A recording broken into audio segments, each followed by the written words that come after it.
Welcome to the Vibrantly You podcast. We're your hosts, Megan Martineau. And Caitlin Cipriano. In this podcast, we talk about fitness and nutrition on your motherhood journey. Whether you are trying to conceive, pregnant, postpartum, or beyond, you are welcome here. Nothing is off limits, and our goal is to support you in this important season of life so that you can feel vibrantly you. As a reminder, this information is not medical advice. Please see the show notes for more details. Welcome back to the Vibrantly You podcast. Today we're back for another coffee chat, and we're going to be talking about making mom friends in our 30s. Some themes that both of us seem to come up a lot in this kind of newer motherhood space is that you really feel like that lack of a village when you become a mom. I think this is a really common sentiment, and it's, likely a lot of people you grew up around moved away, or maybe you were the one that moved away into a new space, but you're still really feeling that wanting to connect with someone who's going through that same season of life that you are also going through. However, making mom friends is harder, I know, than I thought it was going to be. I know you feel similarly. So without ado, here we go. We're going to talk about it. Yeah, I think something that's interesting too is if you are one of the first people in your friends to have a baby. Because then you are in this weird in between where you have a friend group, but you're the only one that's a mom.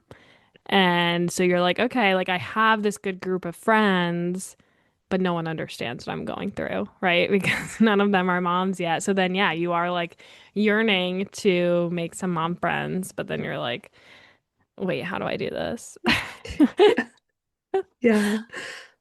Oh my gosh. Totally. Oh yeah, I only maybe had one other close friend who had had a baby before me. Yeah. So, I was the first out of, I didn't have a solid friend group, that kind of moved through life with me. I had a lot of close friends, but we weren't all in the same, yeah, friend group. same.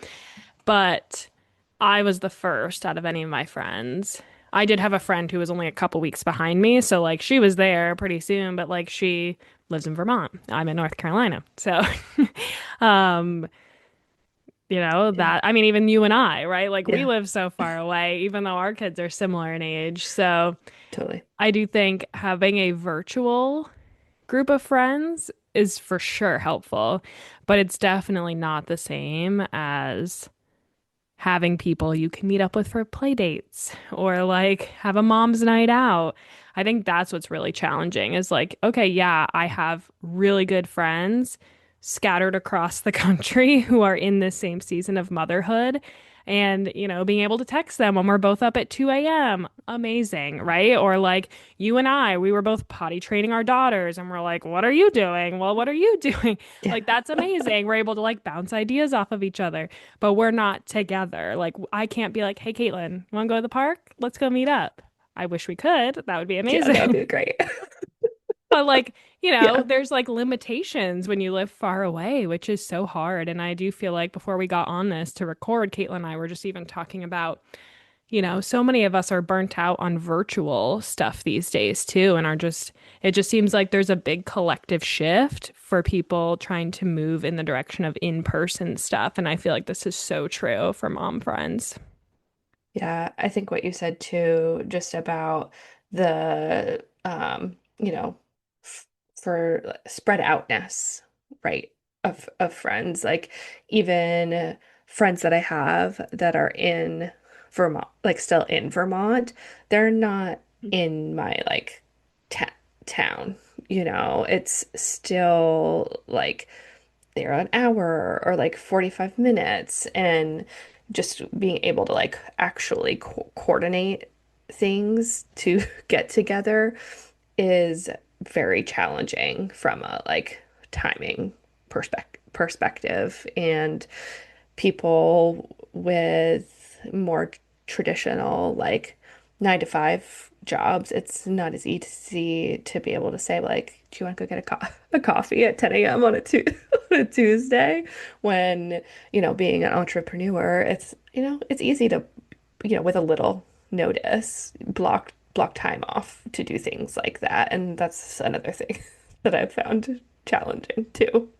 Yeah, the conflicting schedule thing is so hard because, yeah, like you said, if someone's working, someone's a stay-at-home mom, or like someone is an entrepreneur trying to juggle both, like no one's schedules line up. And I feel like, especially when you have little babies, who are having multiple naps a day, trying to, or if you're breastfeeding, trying to work around breastfeeding and naps and like everyone's schedules, it's so, so hard. So it's like you do kind of need that like hyper local group of people that are like 15 to 20 minutes away, not someone who's an hour because that's not going to work.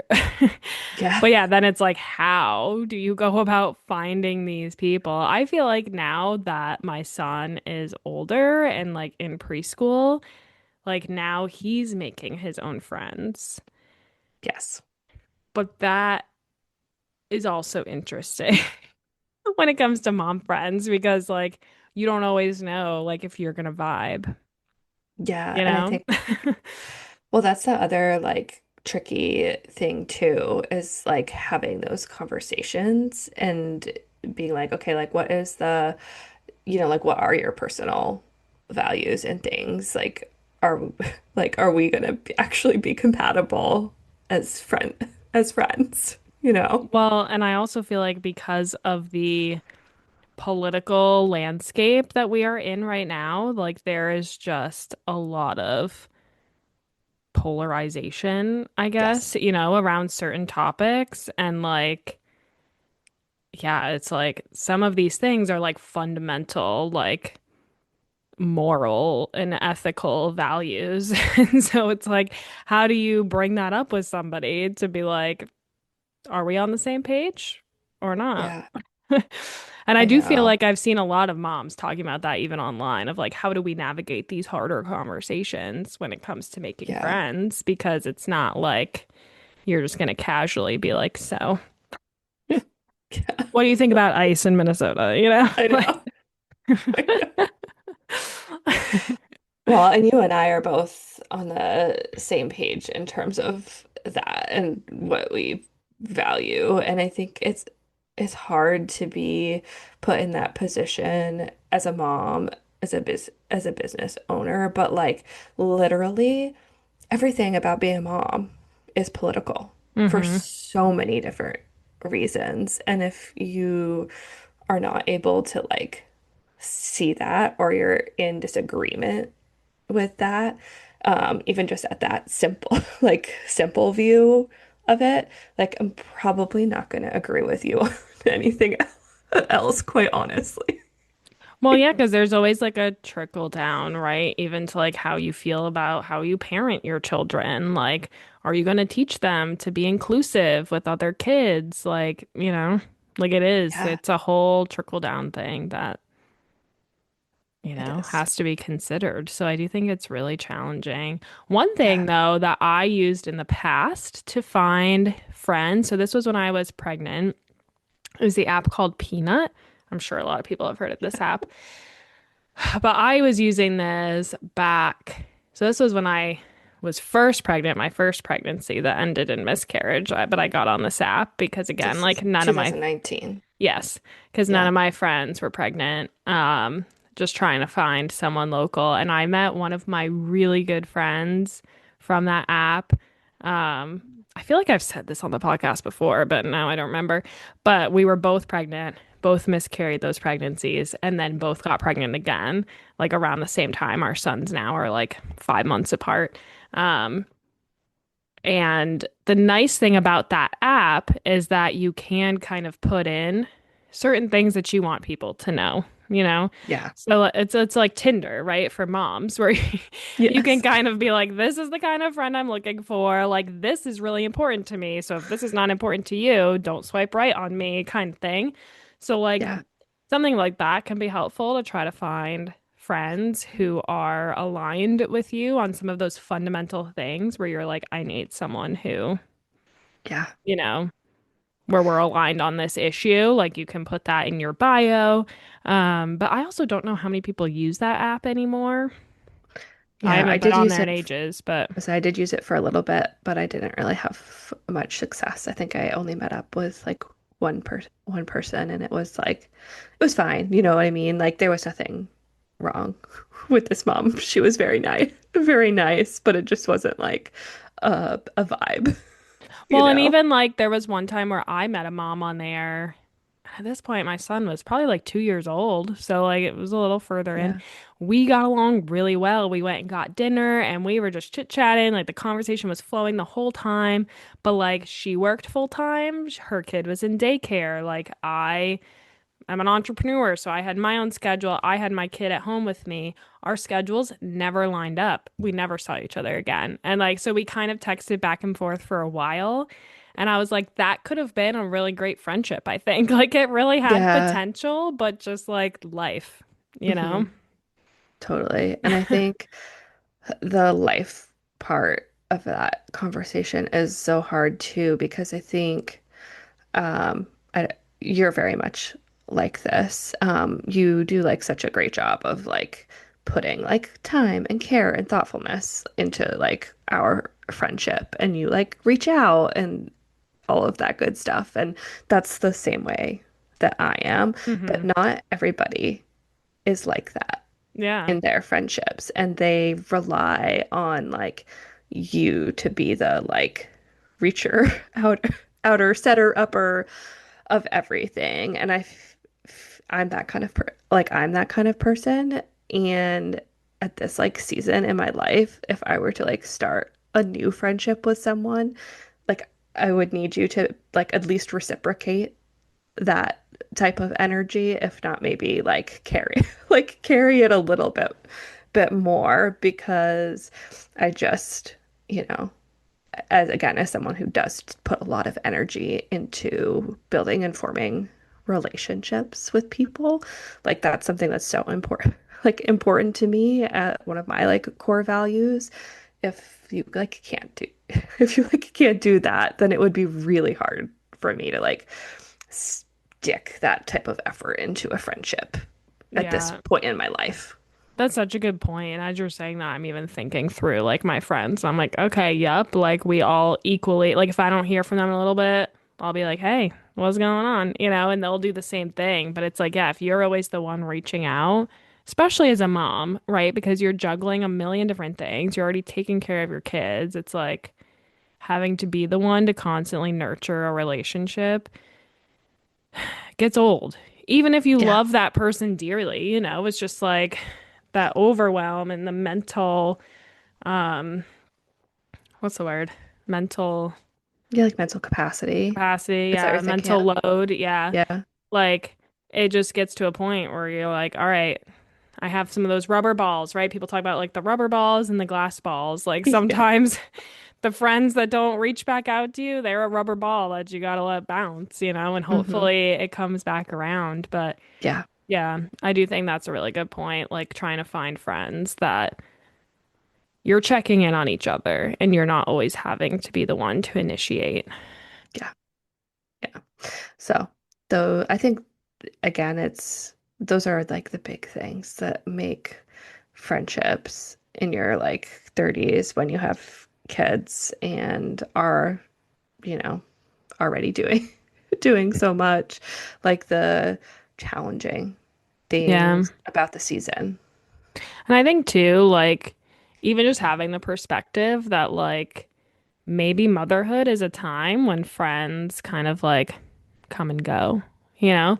Like, they say, like, a lot of friendships, like, have a season. Like, not all of your friends are meant to be with you for the long haul. Like, most people only have like one or two friends, you know, that they've had since childhood and are with them forever. They can go without talking for months or years. And then when they get back together, it's like no time passed. And I Yeah. do think sometimes it can be hard to not feel like all of your friends need to be that way, you know?